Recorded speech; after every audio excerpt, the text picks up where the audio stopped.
जय राधा माधव कुंज बिहारी।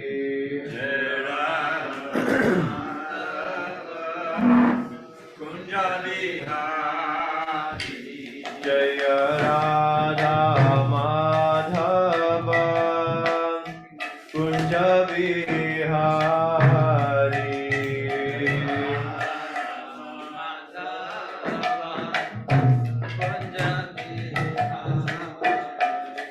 जय गोपी जन वल्लभ गिरिवरधारी।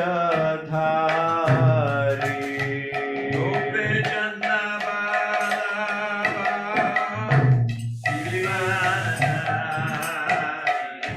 जय गोपी जन वल्लभ गिरिवरधारी।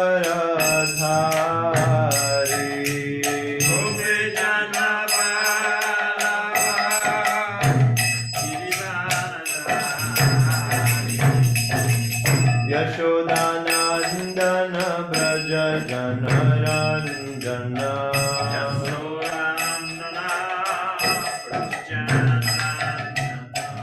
यशोदानंदन ब्रज जनरंजन।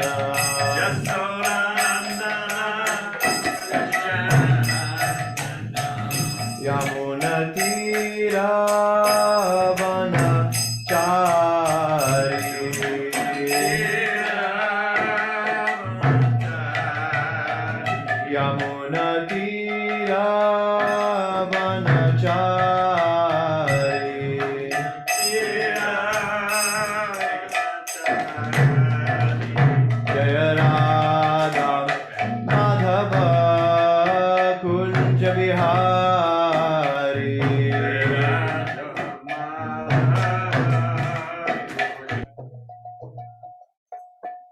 जय राधा माधव कुंज बिहारी।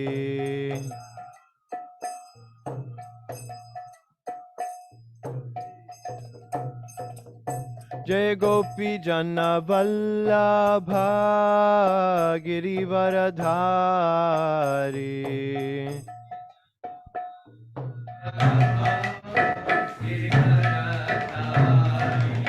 जय गोपी जन वल्लभ गिरिवरधारी।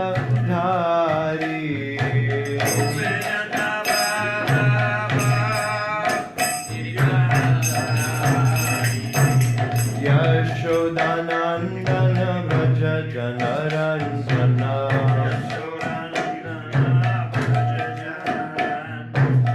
यशोदानंदन व्रज जनरंजन।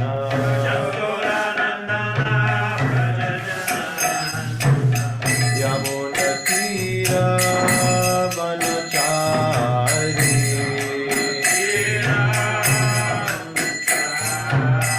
यमुना तीर वनचारी।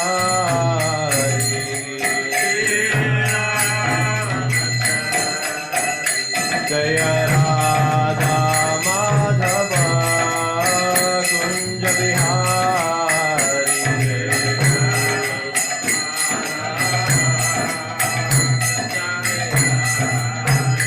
जय राधा माधव कुंज बिहारी।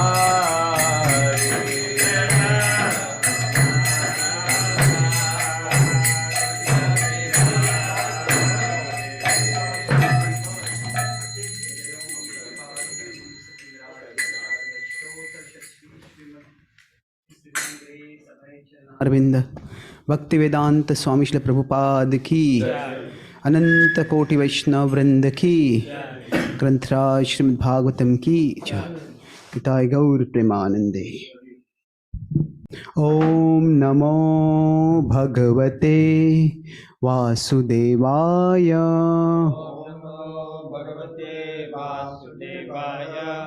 ओम नमो भगवते वासुदेवाय। भगवते वासुदेवाय। ओम नमो भगवते वासुदेवाय।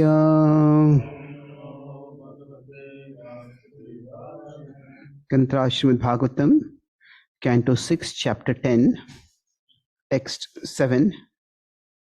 Shri Rishiruvacha Dharmam vah shrotu kamena यूयं मे प्रत्युदाहृतः एष वः प्रियम् आत्मानं त्यजन्तं संत्यजाम्यहम्। श्री ऋषिर्वाच धर्मं वः श्रोतु कामेन यूयं मे प्रत्युदाहृतः एष वः प्रियमात्मानं त्यजन्तं संत्यजाम्यहम्। श्री ऋषिरुवाच धर्मं वः श्रोतु कामेन यूयं मे प्रत्युदाहृतः एष वः प्रियमात्मानं त्यजन्तं संत्यजाम्यहम्।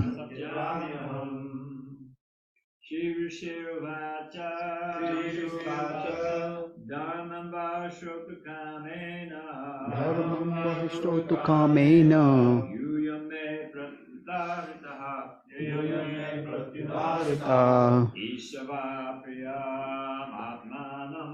एष वः प्रियमात्मानं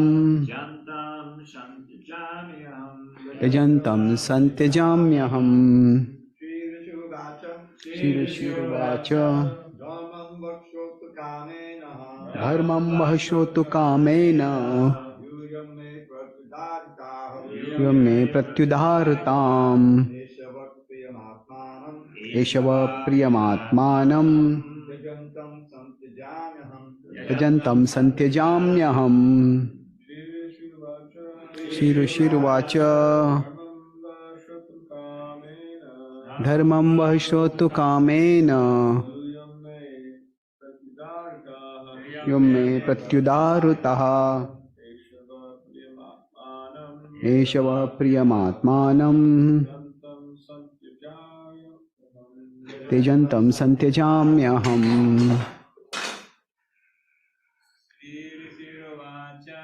श्री ऋषिरुवाच धर्मं वः श्रोतु कामेन यूयं मे प्रत्युदाहृतः एष वः प्रियमात्मानं त्यजन्तं संत्यजाम्यहम्। श्री ऋषिरुवाच धर्मं वः श्रोतु कामेन यूयं मे प्रत्युदाहृतः एष वः प्रियमात्मानं त्यजन्तं संत्यजाम्यहम्। Word synonyms. Shri Rishi Uvacha.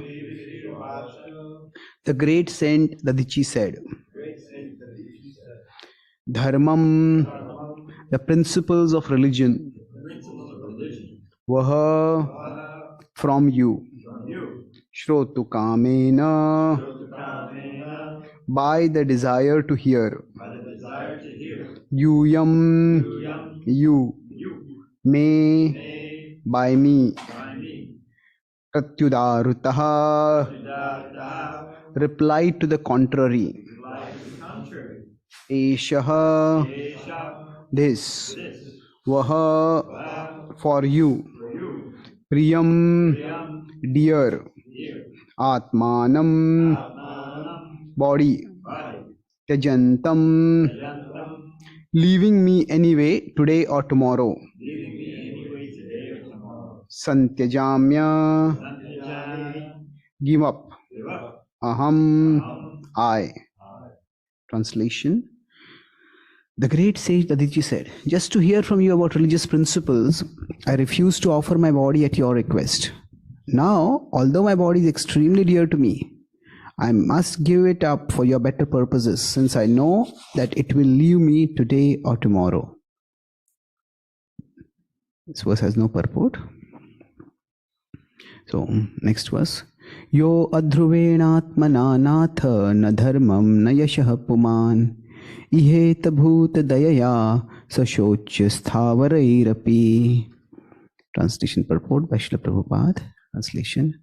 O demigods, one who has no compassion for humanity in its suffering and does not sacrifice his impermanent body for the higher causes of religious principles or eternal glory is certainly pitied even by the immovable beings. Purport. In this regard, a very exalted example was set by Lord Śrī Caitanya Mahāprabhu and the Six Gosvāmīs of Vrindavan.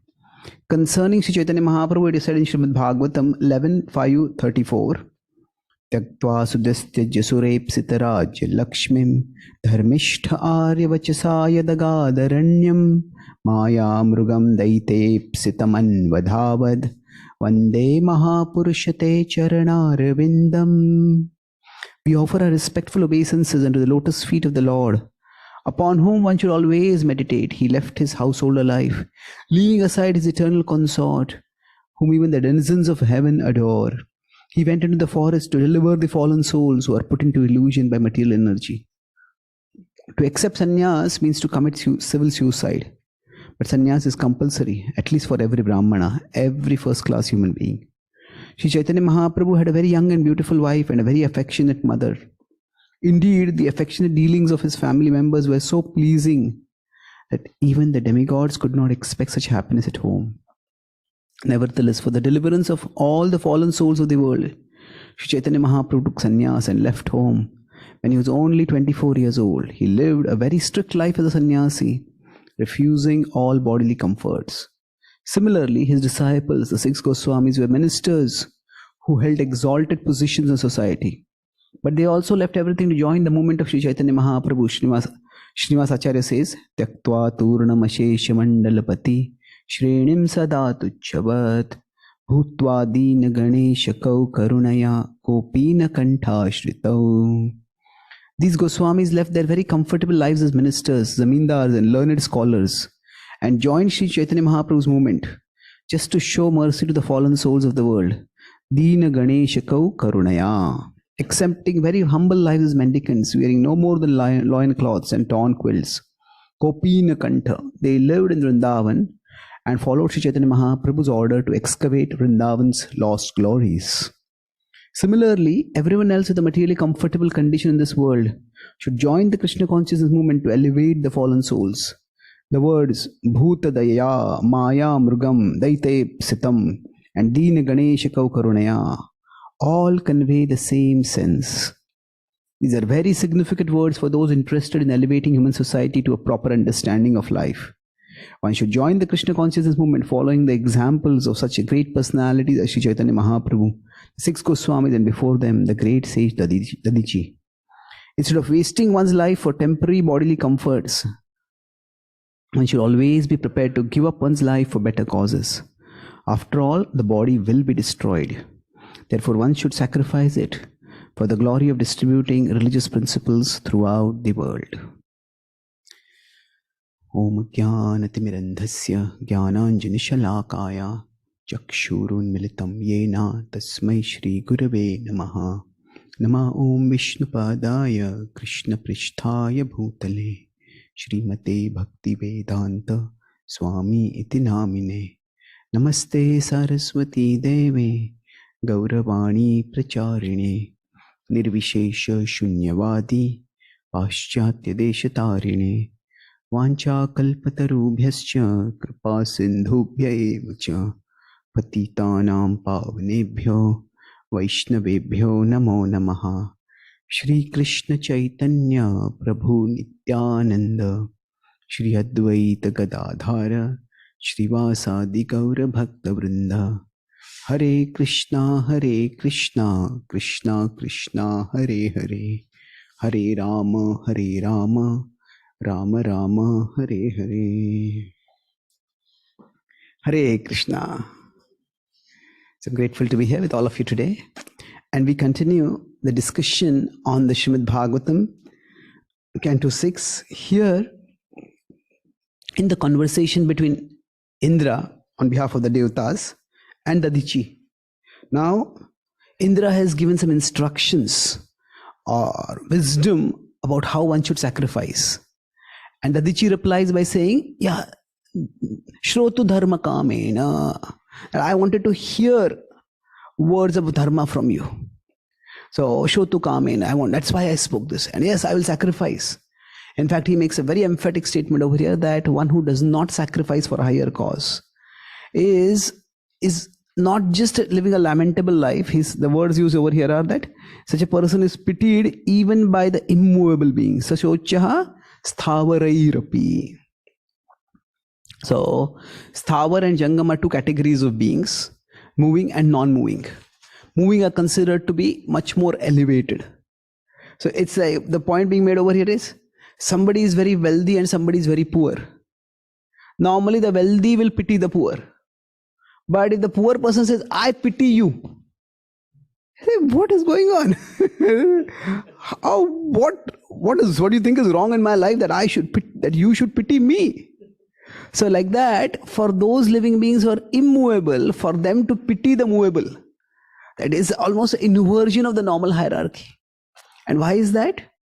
Because the level of consciousness is so self-centered that they could be doing so much good. Those who have higher consciousness can be pursuing higher purposes. And when they don't do that, like somebody is poor and that poor person just can't do any good, can't do much harm also. Even if they want to drink and smoke and take drugs, they don't have much money. A person who is wealthy can do so much good to society. But if that person who is wealthy just uses and abuses their wealth for drugs and drinking and harms themselves more than what an ordinary person, a poor person would do, then that wealthy person is to be pitied by the poor person. So I'll be using this as a whiteboard or a blackboard to analyze, to explain things, some of the points that I'll be making. So this verse is saying that the movable, the jangama, that is Sanskrit word that is used, jangama, the moving beings, they can actually, if they don't sacrifice, if they don't raise their consciousness upward by sacrificing, then they will indulge, and then in the indulgence that will harm them and they'll harm others. So do good, either we can do good to ourselves and others, or we can do harm to ourselves and others. So those who live selfishly, they harm themselves and others. That is the broad theme over here. And we see Srila Prabhupada's mood of compassion and urgency in his purport. Where for him, these are not just incidents that happened long ago, nice stories for entertainment. Prabhupada immediately draws the import of those stories in a way that is relevant to our tradition and to us. So in the context, the Dadichi is actually giving up his body. But Prabhupada is saying, Prabhupada connects it. Now very few of us will be in a situation where we have to give up our bodies. But what Prabhupada says is that he talks about Śrī Caitanya Mahāprabhu, the Six Gosvāmīs, and he's saying that giving up not our body, but giving up bodily comforts. So he's giving up his body for a higher cause, but Prabhupada expanded ambit and says giving up bodily comforts, renouncing the world for a higher cause. And then he says everybody should follow in their footsteps. So in one sense, there are two related but different concepts. There is the sacrifice of life, which is glorious in its own way. Suppose their country is attacked and they go on the front and they fight and they lay down their life for their country. That is glorious at one level. But actually far tougher and far more glorious is the life of sacrifice. Because in one sense, sacrifice of life is just a one-time occasion. It's one moment of inspiration and you do it. But a life of sacrifice requires repeated dedication, day after day, moment after moment. And that is far more difficult. So those who renounce the world, they may not be standing before a bullet and taking a bullet for someone.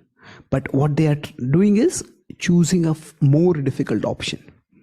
And that is something which is extraordinarily glorious. Now, having said this, this is not meant to be understood in the mood of self-congratulation, but rather it's a mood of compassion which our acharyas had to benefit others. So I'll analyze this renunciation which can happen at 4 different levels. This corresponds with roughly the different modes that we may be in, and we'll try to understand when renunciation can help and when the adoption of renunciation may not help, can even harm. So it depends on the motive, the mood or the motive with which something is being done, and then we can look at the mode in which, corresponding with the mode in which it is done. So renunciation, once when I was introduced to Krishna consciousness Pune, I was there for about 10 years. So while I was there, one day one boy came and he said, I want to become a brahmachari. How can I become a brahmachari here? So I hadn't seen him come to the temple very often, and he never had come for morning program, never done any services. So I said, what inspires you to become a brahmachari? Are you sure about this? He said, I'll be deciding by Sunday. Okay, I said, what is going to happen on Sunday? He said, I have proposed to a girl and she is going to reply by Sunday. If she says no, I'll become a brahmachari.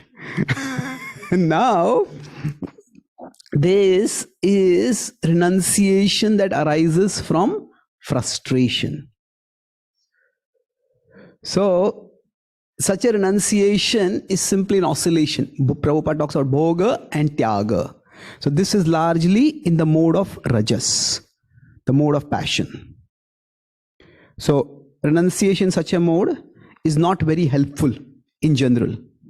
It can't, naiva tyaga phalam labhet, Krishna says. That tyaga is also, renunciation is meant to give us some fruit. And that fruit won't come if one is renouncing simply out of frustration. See, there is renunciation because one doesn't want to fulfill material desires, and there is renunciation because one can't fulfill material desires. So if one has worldly desires, one has desires for selfish gratification, and the renunciation that is coming, it is favorable when one doesn't want material things. That is the healthy renunciation. But when somebody renounces because they can't get material things, that means the desires are still there, it is just the resources are not there, the ability is not there, and that is not very uplifting. So this is, as soon as their situations change and they feel I can get material things, then they will give up renunciation. Now at one level, yena kena prakarena manha Krishna niveshet. Anyway, somebody comes to Krishna is good. So arto, Krishna says, among the 4 categories of people who come to him, one is distressed. And distressed basically means that they have some material, they seek some material things and they're not able to get it. And that's why they become distressed. There can be many ways distress can happen, but this is one of the common ways. So Krishna says, even such people who come to him are good. They are, Krishna says, sukrutinaha. They are good souls. But what is the problem? The problem is that their connection with Krishna is only circumstantial. Suppose a boy proposes to a girl, please marry me. And the girl asks, why do you want to marry me? And he says, because no other girl in town is ready to marry me. Now, that is not the most flattering of proposals, isn't it?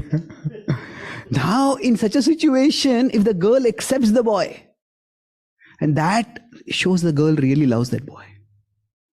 The girl's acceptance shows the girl's love for the boy, not the boy's love for the girl. Because it is almost her last choice, because there's no alternative.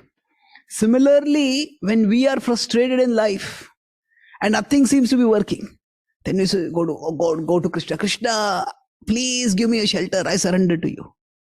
Krishna accepts us. That Krishna calls such people as also Udaraha, Sukrutinaha. That shows Krishna's greatness. That shows Krishna's love for us.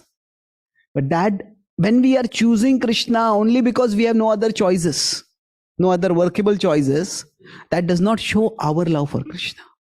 That's why if even devotion, the spiritual journey is beginning because of frustration, that's okay. Anyway, it begins is fine. But eventually it has to rise. If we consider this a spiritual journey, at the starting point, there might be frustration. This is the Bhakti journey. But if frustration is the only reason while we are moving forward in the journey, then there are two problems. One problem is that if the frustration goes away, if suppose there is a recession, and because of that a person loses a job, okay, I want to join the temple. And the economy starts booming, they'll say, okay, why should I stay in the temple? Like, I can get a better job. So there are two problems. One is when the frustration goes away, the person may again relapse into material life. The other is that if frustration is what is driving them towards Krishna, then what will they do when they experience frustration while serving Krishna? Because life is tough for everyone. It's not that renunciation is a magic wand by which all problems go away. Even when renounced, there are problems. So frustration can be a beginning point. But if that is the sole reason a person is going towards Krishna, then there will be a roadblock. And that roadblock will not allow that person to go towards Krishna. That's why even if frustration is the starting point, eventually from that frustration, one needs to move towards a higher motive. And that is attraction, appreciation, a positive attraction towards Krishna. Not just the world is a miserable place, but Krishna is so wonderful. Krishna is so lovable. That is why I want to move towards Krishna. Now that can happen in association if we open our minds and open our hearts and let Krishna come into our hearts. Then definitely this can happen. So, but renunciation which arises from frustration, it is not sustainable. And this is not what will help us grow much spiritually unless there is an elevation from that level. Now we can, below Rajas is Tamas, is the mode of ignorance. And here often renunciation comes from aversion. Now aversion is even more than frustration. Frustration is more circumstantial. We tried to do something, we didn't get it. Aversion is a deep-rooted negative attitude. And aversion to commitment is not a sign of detachment. That somebody just, nowadays for example, the Bhagavatam says that those who are attached to family life, they get attached to their homes, they get attached to their spouses, they get attached to their children. And such people, in one sense, are grahamedhis, they are krupanas, they are very miserly. It speaks about such people in quite uncomplimentary terms. It talks about grahamedhis, those who are attached to family, children, and stuff like that. Now, when it is speaking this, it is contrasting. The reference point for contrast, if this is the grahamedhis, the reference point for contrast is that either they are grahasthas who are centered on Krishna, or then there are sannyāsīs who are detached completely from the world. In that comparison, yes, this is lower. These are krupanas. But if you see in today's world, so many people say, I'm not attached to spouse, I'm not attached to children. Why? Because they don't want any commitment.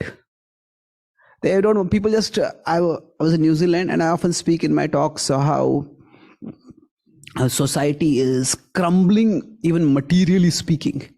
The addictions are increasing, suicides are increasing. One of the things, and there are statistics for that. And then even families are breaking down, divorces are increasing.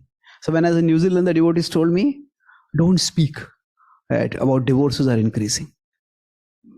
I said, why? Is it that people who have been separated, for them the wounds are very raw, and you speak about them, it hurts them? I said, no, it's because divorces are not increasing. Really? Says people, families are stable. He says, no, divorces are decreasing because marriages are decreasing. People are just not getting married. People are staying, just living together when they want to, and then they are giving up. So even attachment requires a certain level of commitment. But when there is attachment to pleasure, but there is no commitment. What to speak of? There are so many people who don't want to have, they may live together, they may get married, but they don't want to have children. And nowadays the environmental movement, it started off with a noble concern for the universe, for the earth, but in many ways it has become hijacked by political agendas now. So especially the extreme left liberal agendas. So there are many people, there's a whole antenatal movement. Antenatal movement is, we should not have children. In fact, these people are morally, they say moral righteous. He says, given that how much is the environmental burden that humanity has put on the earth, it is morally responsible to bring children into this world. And therefore, I am doing the morally responsible thing by never having children. That does not mean that they will not have physical contact with women. They will just use contraception and abortion and other birth control methods by which they won't have children. And they think they're being detached. You people are so attached, you want to have children. We don't want. Well, what happens? They don't have children, but that is not detachment. That is largely an avoid. It's not that so much they're concerned about the environment, they're concerned about the entanglement. Their concern is, if I have children, I have to take up responsibility. In many ways, if you consider in today's society, there are people, at least Grahamedis, you can say they are materially responsible. People don't even want, today many people are just even materially irresponsible. So if somebody just hears this message of renunciation without understanding a proper context, then they may renounce, but they won't go up. They'll actually go down. They will go down. They'll think that I am renouncing because of my noble intentions, but they are renouncing simply because they want to avoid responsibility. So aversion to commitment is not detachment. It is in fact the opposite of detachment. Detachment is not an aversion to commitment. It is an attraction to a higher commitment. It is attraction to a higher cause. So Bhaktivinoda Thakur says, when he explains the renunciation of Chaitanya Mahāprabhu in his essay, he says, he gave up his small family to make the whole world his family, to actually do service to all of humanity, indeed to all living beings. So aversion to commitment is not what is the qualification for detachment. Somebody who renounces just because they don't want to get entangled. Okay, you don't want to get entangled, why? Because you want to be free for higher pursuits, or you want to be free for lower pursuits? So that has to be considered. And that's why when in today's world, when we talk about renunciation, it is important that people don't misappropriate that message to justify their own irresponsibility. And this if somebody is irresponsible and they renounce the world, then they will be harming themselves and they'll be harming others. Because the idea is sacrifice is required. But here they're not sacrifice anything. If somebody is in Rajoguna and Tamoguna, they're renouncing out of frustration or aversion. Sacrifice generally implies that there is something which is good and which we have and we give it up. But if somebody already thinks this is not good and I never had it and I give it up. If I say I renounce the post of the President of America, Well, I was never the president of America. So there's no meaning to that renunciation. So when renunciation happens, going back to this point, when renunciation happens at this level, I'll come back to this point, there is no compassion that happens. When somebody has renounced out of frustration and aversion, then when they renounce and they look at others, they really don't have much compassion over here. Often this is the level where there is condescension, where a person looks down at others. Because when they have renounced, the purpose of renunciation, if we consider if somebody is renunciate, the purpose of renunciation is to look up towards higher realities, ultimately toward Krishna. But when somebody doesn't have those higher aspirations, one doesn't have these higher conceptions, then they use their renunciation for what? To look down at humanity. When they're looking down at humanity, then they don't benefit humanity. They simply judge and condemn. Like somebody may fast on Ekadashi. They may fast without water on Ekadashi. And it's good to fast. But if somebody is fasting on Ekadashi and then they are constantly looking at the kitchen to see who goes inside and who eats how much, this person so attached, such a sense gratifier, such a glutton, then that person, their body may be fasting, but their ego is feasting. And naiva tyaga phalam labhet. Such renunciation will not benefit people. So such renunciation is not going to benefit. So then this is the second level. These are both undesirable. Then renunciation can be out of aspiration. Aspiration means that one aspires for something higher. One understands that there are these worldly things, but there is something beyond the worldly things.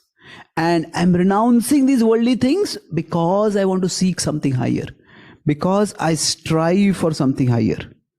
And in that case, it is in sattva. So often in sattva, a person focuses not so much on hastily renouncing the outer world, but more on cultivating detachment in the inner world and then renouncing at the appropriate time. Prabhupada mentioned the example of the Gosvāmīs. The most renounced among those Gosvāmīs was Raghunath Das Goswami. And yet Mahaprabhu repeatedly stopped him. He said, no, don't renounce artificially. Go back to your home. Go back to your home. And he had to strive so much. He had to run away from his home and he was caught and brought back. And finally he succeeded. So through all that story, all that, you could say almost saga of struggle, what is demonstrated is how strongly Raghunath Das Goswami wanted something higher. He had the best of material things. And those things were not only offered to him, they were almost being thrust upon him. And yet he said no, because he aspired for something higher. And beyond that, there is renunciation out of attraction.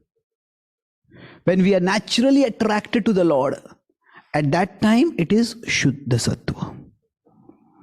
At this level, when one is so absorbed in the Lord, one doesn't even notice the fact that one is renouncing the world.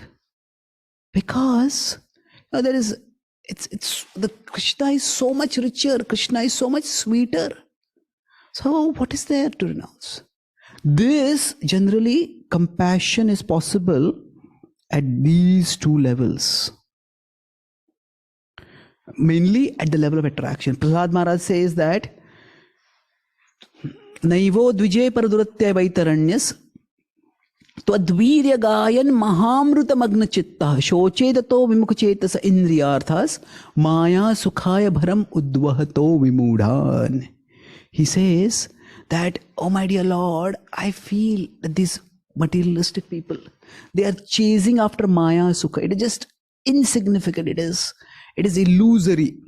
And they are just struggling, carrying such a huge burden. And I feel compassion for them. I want to deliver them. I don't want to renounce the world. I'm not worried about how I will get out of the clutches of Maya. I'm not thinking that, to stay out of the clutches of Maya, I have to live in the forest. I cannot live in cities. Why? Because Tvad Virya Gayan Mahamrita Magna Chittaha. He says, in glorifying the Lord, in speaking your glories and remembering your glories, Magna Chittaha. He says two things. My consciousness is absorbed, and not only is absorbed, there is absorption and there is taste. He says, Mahamrita. It's a huge nectar, not just Amrita, Mahamrita. There's absorption and there is taste. And therefore, what for such a situation, for a person who has that attraction towards the Lord, the happiness of bhakti is like an ocean. And it's like vast, like an ocean. And worldly pleasures are just like a drop of pleasure followed by a huge tail of trouble. We can actually see this. But for us, many times when we are practicing bhakti, the happiness of bhakti seems to be nice, it is there, but worldly pleasures seem bigger. And the trouble, yeah, maybe it is there, who knows.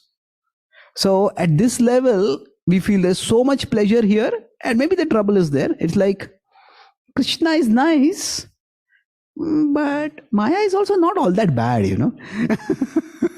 So when we have that attitude, when we preach aggressively, often that aggression is not out of compassion, it is out of insecurity. The very thing that we are attached to, we vehemently condemn that. We condemn that because we are afraid that we may get attracted towards it.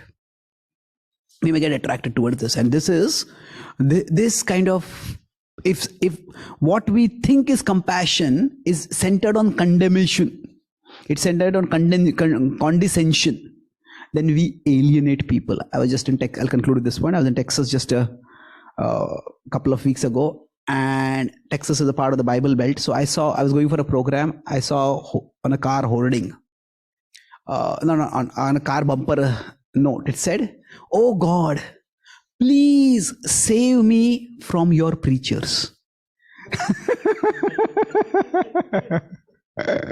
So normally God saves us through his preachers. But if the preachers are holier than thou, condescending, hell and brimstone kind of speaking, then I don't want to be with these people. So we may think we are being compassionate, but if our compassion is alienating people instead of attracting people, then that is counterproductive. Then it might be coming from a place of insecurity. If our outreach, where is it coming from? Is it coming from our purity? If it is really coming from purity, then there'll be humility associated with it. Because I am pure, because Krishna has blessed me. Not that I am superior to others. Rather, Krishna and Srila Prabhupada have blessed me. That's why I'm in a better position. And it is not by my own credit, it is their credit. So there's purity and humility will be there. Then that outreach will actually have real compassion. But when there is outreach out of insecurity, and when there is outreach out of ego, arrogance, hubris, then there is condescension, and that will alienate people. So we may or may not be able to renounce the world immediately. But that mood of sacrifice, where we try to share with others what we have been given, instead of just seeking more and more and more for ourselves, we try to share what we have, what has been given to others. That is something which we all can imbibe.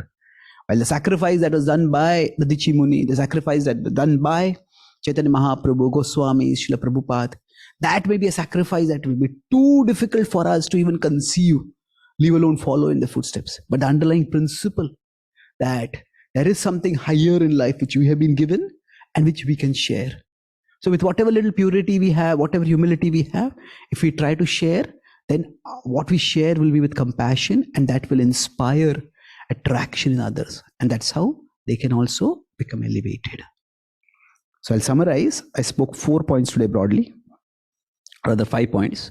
The first point I spoke was, I talked about the life of sacrifice is actually greater than the sacrifice of life. So the Dichi Muni is going to sacrifice his life, but Srila Prabhupada gives the examples of those who have living like the Goswāmīs who lived a life of sacrifice. In the second part, then I discussed 4 levels at which one may renounce the world. And that was the main part of the class. So the lowest, first I started with frustration. And when renunciation arises as frustration, then that is in Rajoguna, and that is not sustainable. It is largely temporary. When frustration goes away, we may relapse into material life. Or when frustration comes on our spiritual path, again we may give up the spiritual path. And then even more widespread in today's world is out of aversion. That is, when it's settled in Tamoguna, and one doesn't want responsibility. Why? Not because one is seeking something higher, but one just wants unrestricted, irresponsible material enjoyment. And that is the opposite of a spiritual mood of renunciation. And unwittingly, we shouldn't encourage people to go down to a greater level of selfishness in the name of renouncing the things which would normally make them more responsible. If somebody can take up a family responsibility, take up children, that also makes them think of something beyond themselves. On the other hand, of being irresponsible, being detached, they may just become self-centered and they waste their life in sensuality. So then, out of Sattva Guna, it is out of aspiration. One understands that there is something higher in life, and that is what I want to pursue. And the highest is out of attraction, where one doesn't even feel one is renouncing because one actually is filled with something higher. This was the level of Prahlad Maharaj. And it is generally when we are in Sattva and so the Sattva that we can actually have compassion. Otherwise, what we may call as compassion may end up being condescension, may alienate people. So to the extent we can, if not rise towards Shuddha Sattva, at least have a service attitude towards those who are in Sattva and Shuddha Sattva, then even we can channel their compassion and help others. Thank you very much. Hare Krishna. Any questions or comments?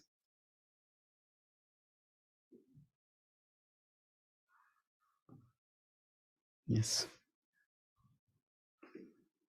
We can click on the light. Hare Krishna. Okay, sure. That'll wake everybody up. Okay. In the purport, and it appears from time to time, Prabhupada uses the word compulsory for Brahmins to take sannyāsa. Now, does that mean in all situations? Because we even have people in our line who didn't take sannyāsa, and there's also, it said that sannyāsa isn't recommended in Kali Yuga. So are there differences of opinion? But the word compulsory is pretty strong. Yes. Thank you for getting me into trouble. Okay. See, in general, when Srila Prabhupada makes certain statements, we have to take those statements seriously.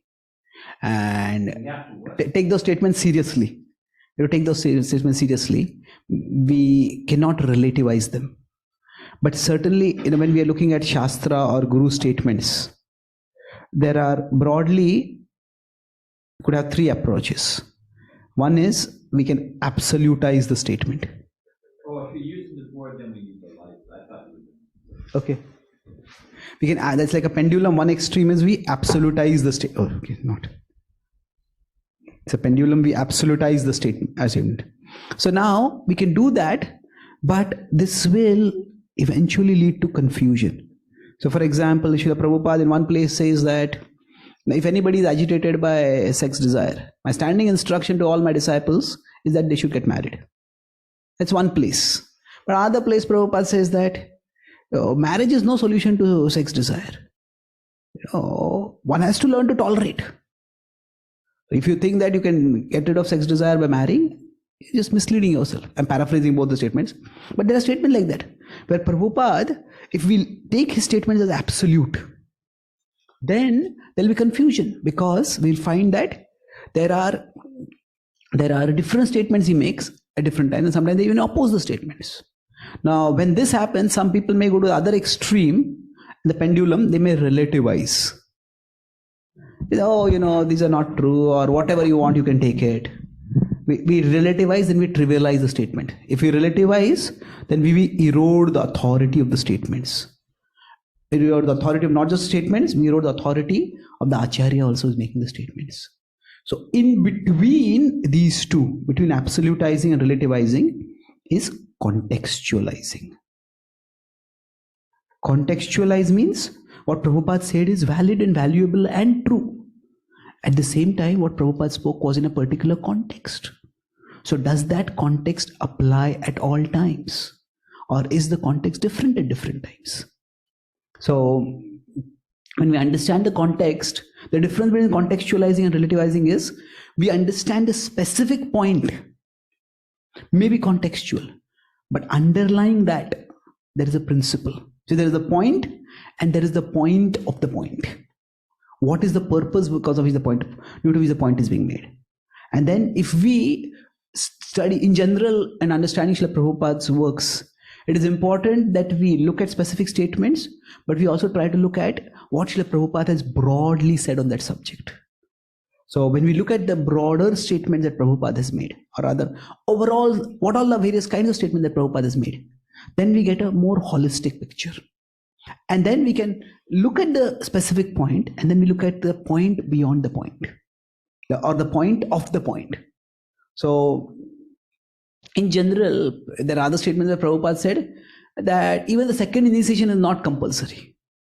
There are people, he says, you can just take first initiation, that is enough. There's no need for everyone to take Brahman initiation. So Brahman is within our movement, take the Brahman Diksha for doing deity worship and Gayatri Mantra. So then if even second initiation is not necessary, then third initiation, which is sannyas, is that necessary? Well, we have to look at context. In my understanding, the mood Prabhupada is saying in which statement is being said is that sacrificing spirit is necessary. And yes, Prabhupada says for Brahmanas, sannyas is necessary. Does that mean that every devotee who is a Brahmana will have to take sannyas? Not every second initiation devotee will have a third initiation. But the idea that everybody should be offering more and more to Krishna. This is sannyāsī would sacrifice more and more for Krishna's sake. As we grow older, we should be trying to decrease our entanglement in the world and increase our engagement with Krishna. So that principle is what is universal. And that is what we can I'll take the import from this. Maharaj, you would like to add something? Yeah. I'll give a simpler construct. Prabhupada meant what he said. Srila Bhakti Vinod Thakur took sannyas at the end of his life. The Pandavas took sannyas at the end of their life. So Prabhupada, when he took sannyas, there was a Narada Muni, Das Brahmachari, who was 90 years old, also taking sannyas. Prabhupada said, they said he was 90 years old. Prabhupada said, better late than never. So certainly by the fag end of life, one should pull himself out of being surrounded by family and children and grandchildren and take sannyas. We can accept the construct, all right, everyone should become renounced in their life. Prabhupada talks about grihasta brahmacharis because they were, so sure, woven throughout one's life as one advances in spiritual life, one becomes renounced. Just like Prabhu was saying here in class, compassion, preaching, all of that is woven into life. But the fact of the matter is, by the end of life, one should take sannyas, said the sannyāsī.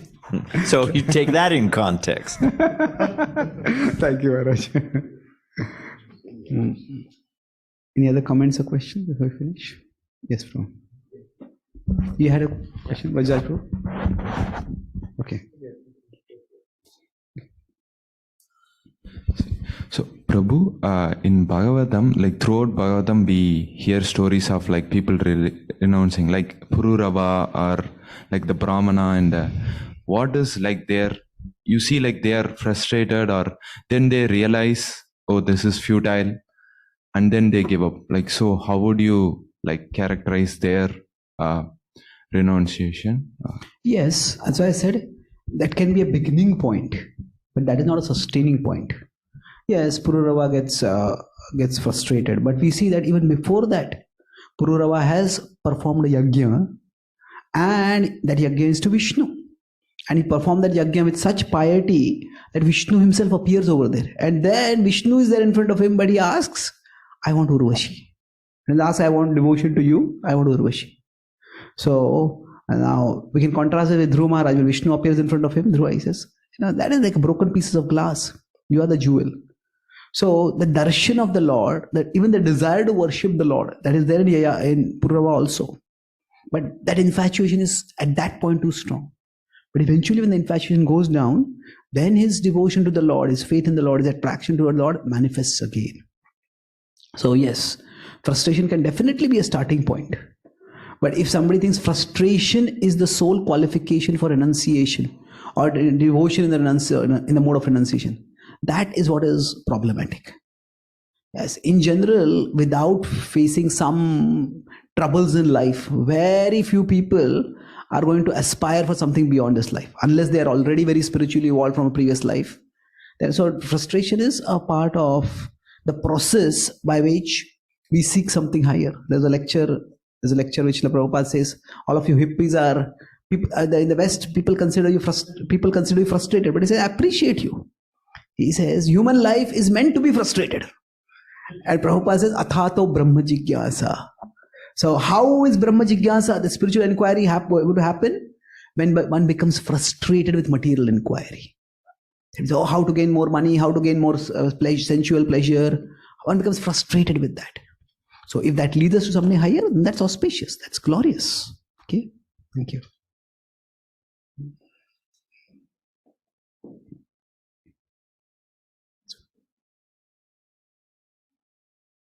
Hare Krishna, Prabhuji.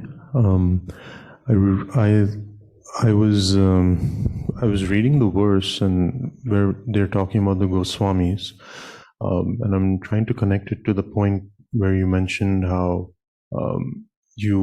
those who perform renunciation in the mode of aspiration, they are still in the mode of goodness. They can still be compassionate. Is there a problem with being stuck in that mode where one is aspiring, but they're not moving towards attraction? Okay, is there a problem if we are stuck in aspiration and not moving towards attraction? Well, not necessarily a problem. Depending on everybody's previous conditionings, the pace at which they will move up, grow spiritually may vary. But the point is, as long as their values are clear. See, there is a difference between desires and values. Values can be established with intelligence. So we refine our intelligence, our values can become elevated. Changing desires requires changing our mind. And that takes a lot of time. So as long as our values are clear, we may have worldly desires, they may come in, but we won't chase after them. Na kama kami, in 217 the Bhagavad Gita Krishna says. That desire comes in as a proposition, but desire doesn't become an intention that one pursues. So as long as the values are clear, then at that time one can still be compassionate to others. Of course, we can introspect to see why the attraction is not increasing. And we can work towards that. But it takes time. For different people, it may take different amounts of time. As long as we are clear, this is higher, this is lower. And I want to move towards the higher. So how long it will take for me to move from here to there, that may vary. So yeah, so that answers your question? Like my concern is we may be aspiring, but sustaining the aspiration is hard. We may see examples of the Gosvāmīs and it's pushing us, but many times we fail and then we think, oh, who am I trying to imitate? I can't do it. So yes, sustaining the aspiration itself is difficult. That's why, in one sense, we can say this is the higher taste of Krishna Bhakti, and say this is the lower taste of sensuality. Now, when we are going on this journey from the lower taste to the higher taste, we need some intermediate taste that will sustain us. And that intermediate taste generally comes from the intersection of our swabhava with bhakti. That means, what is our innate nature and what is bhakti? So when we do something that is according to our nature, we get some taste in that. Suppose somebody is an intellectual. Then they like to study, they like to analyze, they love concepts. And doing that gives them some satisfaction. Now, if they are doing it in the mundane direction, still that gives them such a satisfaction, but that will not lead to any elevation. There was one famous author, I think, who was that? One celebrated author, he was asked that if you came to know, it's ISKCON or somebody, he was asked that if you know that you're going to die in 1 minute, what will you do? And he said, I'll type faster. Now, maybe it's just mundane obsession, but the point is that person is getting that much meaning in writing. So that is, somebody is doing something according to their swabhava, that gives some taste over there. So for us, we need to at least have one service where there is the intersection of swabhava and bhakti. So then we are getting a taste according to our swabhava, but because that is connected with Krishna, that is also taking us toward the higher taste. And by that we'll sustain ourselves till eventually we get the higher taste in complete absorption in Krishna itself. Then what is our swabhava doesn't matter so much. Just hearing, chanting, praying to Krishna, that will nourish us. So that's why Srila Prabhupada eventually said that he also wanted that Varnashram. Varnashram doesn't just mean dividing society into four classes. It just means primarily the devotees serve according to their nature.